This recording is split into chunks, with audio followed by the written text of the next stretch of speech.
Rerun. One of the less notorious achievements in the Binding of Isaac Afterbirth Plus.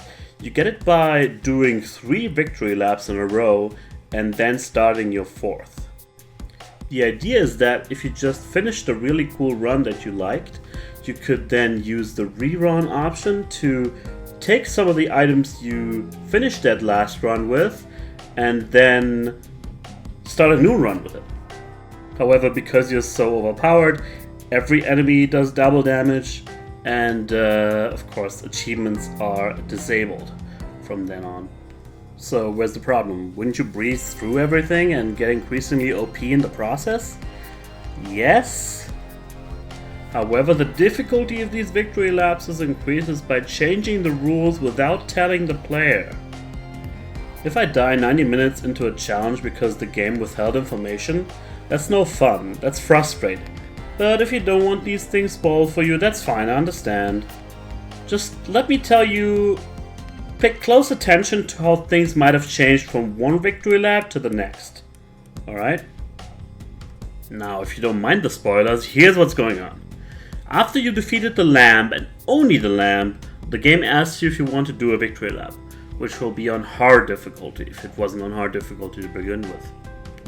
Roadblocks for the first victory lap. You don't actually start with all your items. Some items you got will have disappeared.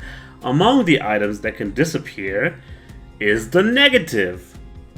Your requirement for beating the lamb in the first place. So don't do what I did and take the Polaroid trying to be clever and using both effects. You might end up stuck at Satan. Other than that, items you've picked up might still show up again even if you haven't lost them. This might be a glitch. Now here's where it gets interesting. On the third and every following victory lap, the game turns your character into the Lost. And if you haven't naturally picked them up, you do not start with Holy Mantle or the D4. Also, starting from the third victory lap, you don't get shops anymore. Now, this wouldn't be such a big problem if there was an unmistakable indication of what's going on.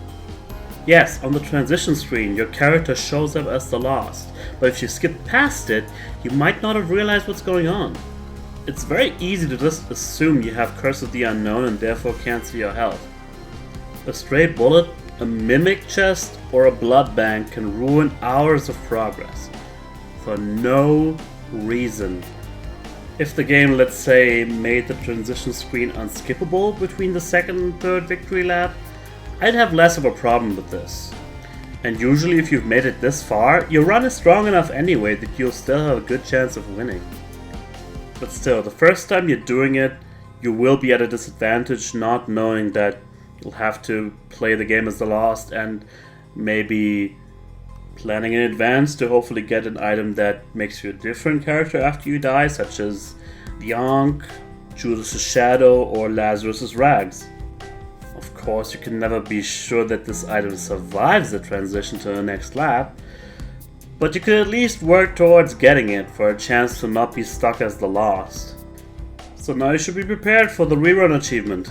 Not the hardest, but if it goes wrong, one of the more frustrating achievements in Afterbirth Plus.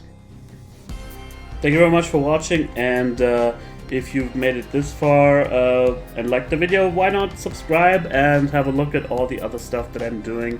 I'm running through Isaac Afterbirth Plus at the moment, of course, but I've also linked my highlight reel from Rebirth and Afterbirth on the screen, so please check those out. And if you want to interact with me a little more directly, you can follow me on Twitter at @FalMunction, where you get all the latest things about the channel as fast as possible. Thank you again, and good night.